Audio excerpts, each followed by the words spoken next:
안녕, 차트뷰입니다. 2020년 12월 9일 수요일장이 끝났습니다.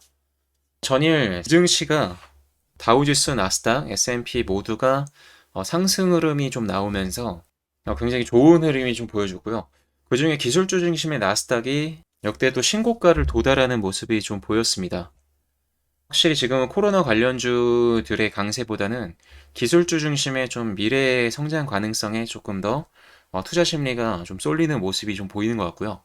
기술주 중심의 나스닥이 상승을 해주면서 금일 한국 시장에도 그대로 영향을 좀 받은 모습입니다. 우선 오늘 코스피 기준으로 전일 굉장히 강한 하락 추세가 이어진 거를 오늘 상승 추세로 다 받아서 먹은 이후에 금일 역사상 신고가를 또 한번 달성을 해주는 모습이 좀 보여줬습니다. 코스닥 같은 경우에는 외국인은 거의 1,600억이라고 하는 순 매수가 들어왔고 기관에서 3,000억 정도의 순 매수가 굉장히 오랜만에 좀 들어오면서 오늘 증시의 강한 상승을 이끄는 좀 원동력이 된 모습입니다. 코스닥 같은 경우에는 외국인은 600억 정도 순매수가 들어왔고 기관에서는 500억 정도의 순매도가 나왔지만 코스피만큼의 강한 상승세는 아니었어도 전일 강한 하락 추세를 이겨낸 이후에 기술적인 반등이 나온 것 자체만으로도 굉장히 나쁘지 않은 장세를 좀 보여줬었던 하루입니다. 금일 코스피와 코스닥의 가장 큰 차이점이 뭐였냐면 금일 코스피 같은 경우에는 대형주 중심으로 거래 대금이 터진 것도 맞지만 거의 대부분이 상승이 좀 나왔습니다. 삼성전자 같은 경우에도 3%대 상승, 셀트리온 1%, SK하이닉스 4%, 신풍제약, 포스코케미칼 같은 경우에 15%, 대웅 같은 경우에도 12%대 상승이 나왔고요. 전체적으로 다 상승 추세가 좀 강했지만 코스닥 같은 경우에는 마이너스가 강하게 나온 종목들 중에서 거래 대금이 좀 많이 형성이 돼 있는 종목들이 많아요. 일신바이오 같은 경우에도 마이너스 11%대 하락이 나왔으면서도 거래 대금이 좀 많이 나왔고 백신과 바이오 관련 종목들 중에서 하락 추세가 강했던 종목들의 거래 대금까지 쏠리면서 지수가 코스피와는 조금 다르게 움직이는 모습이 여기서 좀 나왔습니다. 조정이 나왔던 종목들이 전반적으로 코스닥은 좀 많았습니다. 그리고 또 오늘 재밌었던 종목들 중 하나가 셀트리온 헬스케어였습니다. 셀트리온 헬스케어 같은 경우에는 장중에 8% 상승으로 시작해서 갑작스럽게 단 20분 정도 만에 마이너스 3%대까지 거의 10%가 한 번에 떨어지는 모습이 보였고요. 이 셀트리온 헬스케어 같은 경우는 시총이 20조가 넘기 때문에 단기간에 10% 이상이 왔다 갔다 한다는 것 자체가 굉장히 좀 이례적인 모습이었다고 보여집니다. 그래서 갑작스러운 급락 때문에 일봉상 추세가 꺾여서 하락 추세가 좀 이어질 거라고 좀 보여졌지만 14만 원대를 지지받아서 그래도 꾸준한 상승이 좀 나왔습니다. 굉장히 좀 재밌는 모습이었어요. 그게 왜 그러냐면 금일도 외국인과 기관에서 굉장히 많은 순매도 물량이 나오면서 거의 430억이 넘는 매도가 나왔지만 개인이 그 물량을 또 받아서 이 주가를 방어해 준다는 것 자체가 사실상 지금 2020년이기 때문에 가능하다고 저는 보고 있습니다.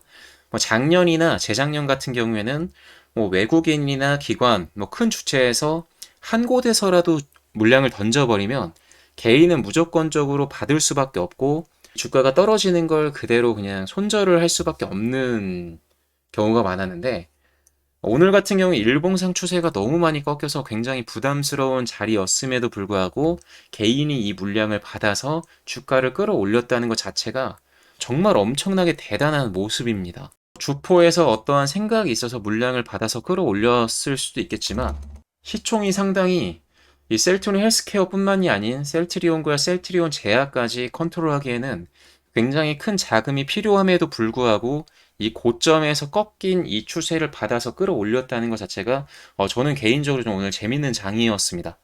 오늘 또 하나 재밌게 볼 수 있었던 종목은 포스코 케미칼입니다. 금일 포스코 케미칼이 이 미국의 제너럴 모터스, GM과 한국의 LG 에너지 솔루션의 이 합작사인 얼티엄 셀즈라고 하는 회사가 있습니다. 여기에 전기차 배터리 이 양극재를 공급한다는 뉴스로 오늘 종가상 15.9%라고 하는 가격으로 마감을 하였고요. 이 가격이 약 5조 원대 규모의 양극재를 공급한다는 거로 추정하고 있다고 합니다. 근데 중요한 건 아직 음극재가 남았어요. 음극재가 지금 별도로 합의를 뭐 진행 중에 있어서 거의 양극재를 합의를 했기 때문에 음극재도 별탈 없이 합의에 도달할 것으로 예상이 됩니다. 그래서 포스코 케미칼이 양극재를 지금 GM이라고 하는 굉장히 큰 회사와 공급이 확정됐기 때문에 앞으로 이 본격 성장 궤도에 진입할 거라고 좀 예상을 할 수 있을 것 같고요. 뭐 전기차 시장이 아직까지도 뭐 성장 가능성이 너무 높은 섹터이기 때문에 이 양극재와 음극재, 뭐 전해질, 분리막 이런 좀 중요한 이 원자재를 만드는 회사들의 성장 가능성이 앞으로 좀 높을 거라고 좀 예상을 할 수 있을 것 같습니다.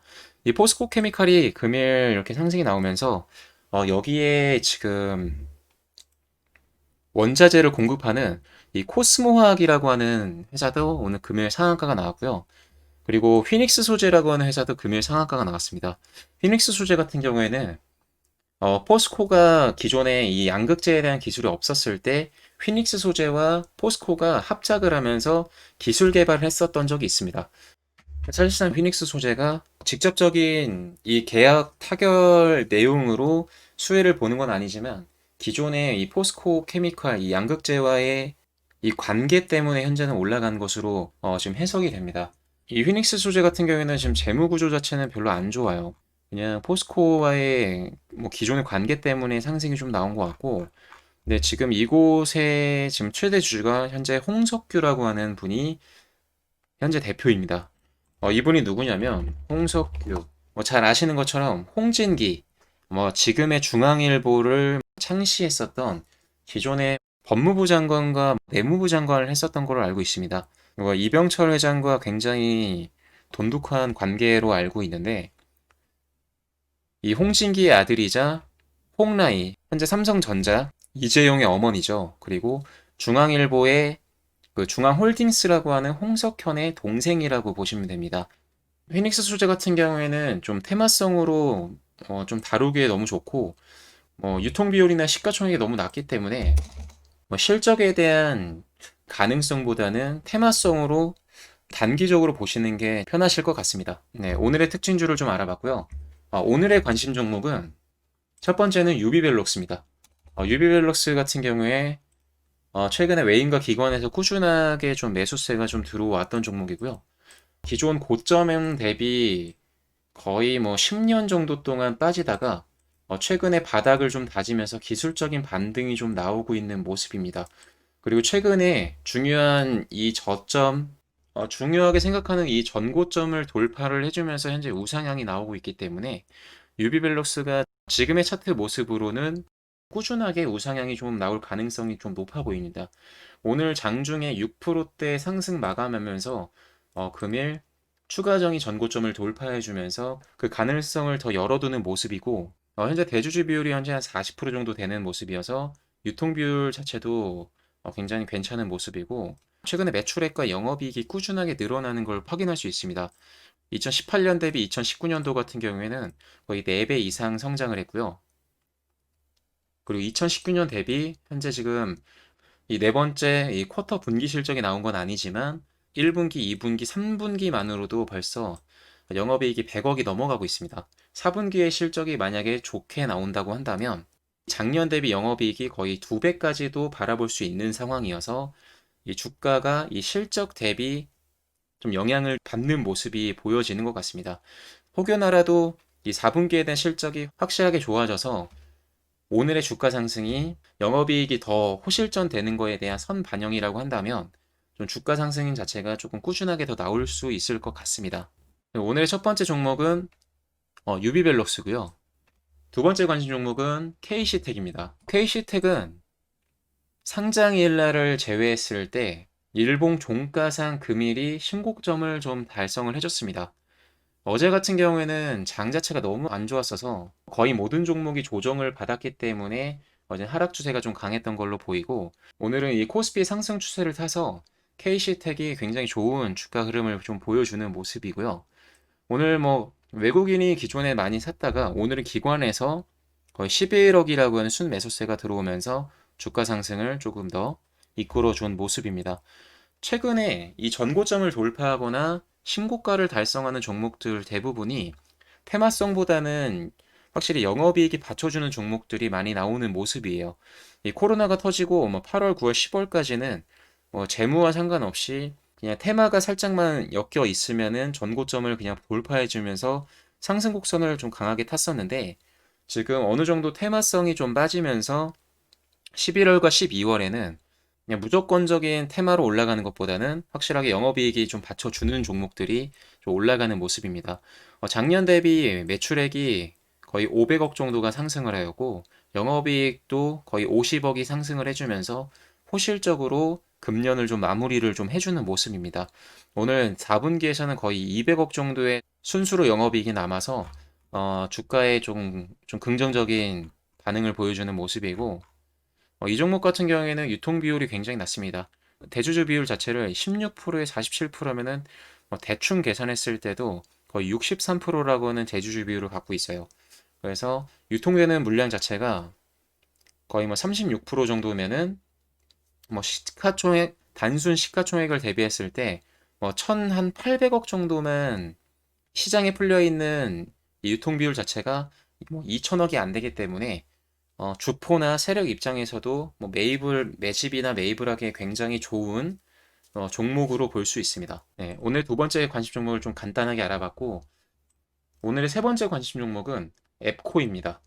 앱코는 금일 장중에 그냥 쳐다보기만 했었던 종목인데, 신규 상장주는 기준을 잡기가 굉장히 어려워서 매매하기에는 굉장히 위험한 종목입니다. 그런 걸 떠나서 금일 차트상 봤을 때 일봉상 신고점을 찍었기 때문에 오늘 공통점이었던 전고점 돌파 및 신고가 종목에 해당이 돼서 앱코를 관심 종목으로 보여줬고요. 최근에 박셀바이오나 피플바이오 이후로 이 신규 상장주로의 관심도가 너무 높아져서 신규 상장만 하면은 처음에 이 주가가 높은지 낮은지는 둘째치고 일단 기본 베이스를 상승으로 끌어올리고 시작하는 모습이 좀 보여요. 네, 최근에 포인트 모바일 같은 경우에도 상승 시작해서 하락했다가 금일 상승으로 계속 끌어올리는 모습이고, 하나기술 같은 경우도 상승으로 일단 시작했다가 눌렸다가 상승, 그리고 꾸준하게 하락, 그리고 상승. TNR 같은 경우도 상승으로 일단 시작했다가 지금 계속 조정이 좀 나오고 있고, 고바이오 랩 같은 경우에도 일단 상승으로 시작해서 현재 좀 눌리고 있지만 중요한 가격대를 일단 지켜주고 있는 모습이 좀 보여집니다. 소록수 같은 경우도 그냥 상승을 시작해서 계속 주가가 밀려가는 모습이고, 바이브 컴퍼니 같은 경우에도 상승, 하락, 상승, 지금 꾸준하게 또 조정이 좀 나오고 있는 모습. 위드텍 같은 경우에도 상승을 좀 강하게 처음에 보여주는 모습. 신규 상장주가 최근에 너무 그냥 너나 할 거 없이 이 회사가 어떤 회사인지 재무 구조가 어떤지도 이런 거 다 필요 없습니다. 일단 상승으로 시작해주는 모습이 보여줘서 에코도 지금 상승 추세가 조금 늦긴 했지만 남들의 신규 상장주의 이 기대 심리가 좀 버려졌을 때 오늘 이 양봉을 기준으로 좀 우상향 가능성을 좀 낼 수 있지 않을까라고 하는 합리적인 의심으로 제가 언급을 드리는 거고, 신규 상장주는 정말 자주 말씀드리지만 신규 상장주는 차트상, 재무상, 기본적 분석이든 기준을 내세울 수 있는 근거 자료가 너무 부족해요. 그래서 리스크가 굉장히 높기 때문에 이 신규 상장주를 확실하게 대응할 수 있고 손절 라인을 정말 칼같이 잡을 수 있으신 분들만 입성하시기를 바랍니다. 그래서 오늘의 세 번째 관심 종목은 앱코.